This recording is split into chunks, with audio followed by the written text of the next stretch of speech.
Lecture 24 की हम लोग शुरुआत करते हैं। तो सबसे पहले बंगाल के प्रमुख नवाब और बिहार के बारे में हम लोग पढ़ते हैं। तो शुजाउद्दीन आते हैं। शुजाउद्दीन रहते हैं 1727 से लेकर 1739 ईस्वी तक। ठीक है। शुजाउद्दीन के समय में 1733 ईस्वी में शुजाउद्दीन को मोहम्मद शाह रंगीला ने बिहार का गवर्नर भी नियुक्त कर दिया था। यानी शुजाउद्दीन पहले तो 1727 से 39 तक थे, लेकिन 1733 ईस्वी में इनको बिहार का भी गवर्नर दे दिया गया था मोहम्मद शाह रंगीला के द्वारा। फिर आते हैं सरफराज खान। ये शुजाउद्दीन का सरफराज खान बेटा रहता है।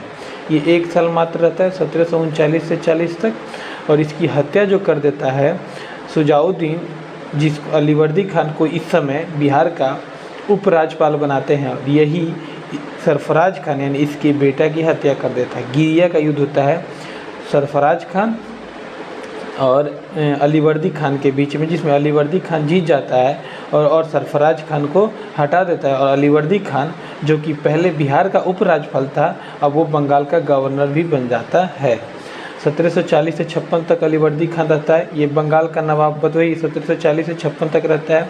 इसके समय में अफगान आक्रमण भी हुए। क्यों?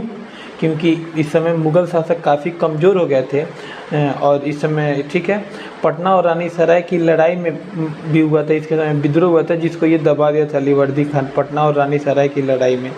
ब्रिटिश और फ्रेंच कंपनी जो थी किलाबंदी करवाने चाहती थी अपने क्षेत्र को, उसको अलीवर्दी खान ने रोक लगाया था। रंगीला को 2 करोड़, मोहम्मद शाह रंगीला इसके समय में था, 2 करोड़ रुपया दिया अपने पद को स्थायी करने के लिए।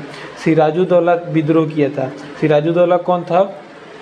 तो अलीवर्दी खान ने बिहार का उपराज्यपाल के रूप में सिराजुद्दौला को नियुक्त किया था। इसने इसके समय में विद्रोह किया, जिसको दबाने के लिए बिहार के उस समय दीवान थे, दीवान जानकी राम, जो इसके विद्रोह को दबाए। और जानकी राम के बाद अगला दीवान बना राम नारायण। ठीक है। सिराजुद्दौला अलीवर्दी खान जब मर जाता है तो सिराजुद्दौला बनता है। सिराजुद्दौला 1757 से लेके 56 से लेके 57 तक, 1 ही साल तक रहता है। 1757 में होती अलीनगर की संधि सिराजुद्दौला के समय में अंग्रेज़ों के साथ, जिसमें अंग्रेज़ों का जो क्षेत्र है उन्हें पुनः वापस मिल जाता है। हर्जाना भी देना पड़ता है नवाब को। अंग्रेज अपने क्षेत्र की किलाबंदी और मुद्रा चलाने का भी अधिकार मिल जाता है इस अलीनगर की संधि से। ठीक है। पलासी का युद्ध 23 जून 1757 को अंग्रेज़ों की तरफ से क्लाइव था, और इधर थे सिराजुद्दौला को धोखा दिया था मीर जाफ़र, मनिक चंद और अमीन चंद जगत सेठ ने। मीर जाफ़र, मनिक चंद, अमीन चंद और जगत सेठ ने। इसके बाद अगला बनता है मीर जाफ़र को बना देते हैं अंग्रेज बंगाल का नवाब। 1757 से 60 तक रहता है। इसके बाद इसको हटा के मीर कासिम बन जाता है, जो कि 1760 से लेके 64 तक रहता है। सबसे पहले मीर कासिम अपनी राजधानी को मुंगेर शिफ्ट करता है, और ये जो दस्तक था अंग्रेज़ों का उस पर रोक लगा देता है। क्यों? क्योंकि अंग्रेज़ जो थे वो दस्तक का गलत उपयोग करते थे। दस्तक मतलब होता है फ्री ट्रेड, तो इसका गलत उपयोग करते थे, इसलिए मीर कासिम ने दस्तक पर रोक लगा दिया। मीर कासिम को हटाने के लिए अंग्रेज बक्सर का युद्ध लड़ते हैं 22 या 23 अक्टूबर 1764 को।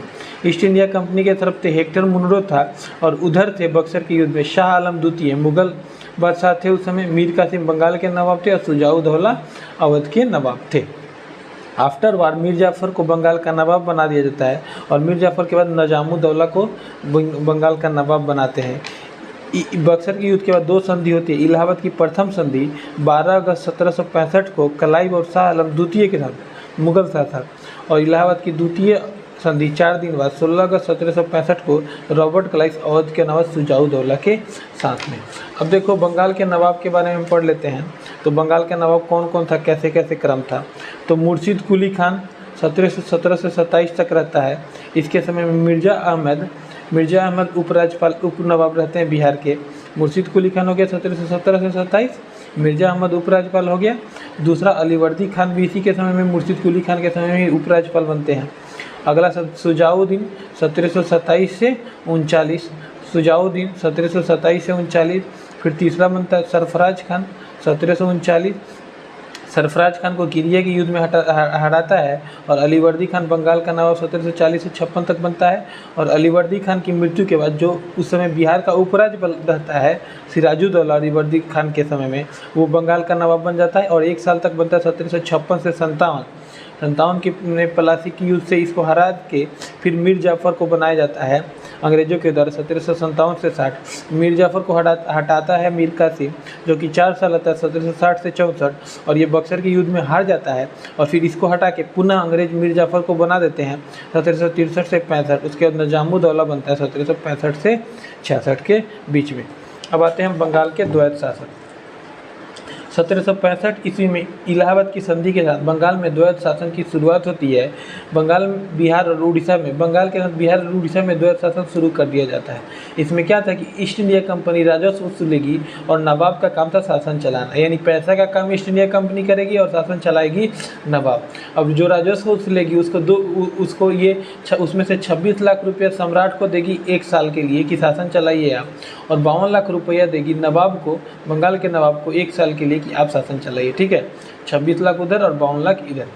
इस दौरान जो बंगाल में द्वैत शासन था तो उसमें बिहार का दीवान थे सीताब राय, वहाँ का ये पैसा वैसा वसूलते थे। बिहार का दीवान थे सीताब राय, ये याद रखना है। बंगाल के राजा खान, उड़ीसा के राय दुर्लभ, 1772 ईस्वी में वारेन हेस्टिंग्स ने बंगाल में द्वैत शासन का खत्म कर दिया, यानी द्वैत शासन को खत्म कर दिया।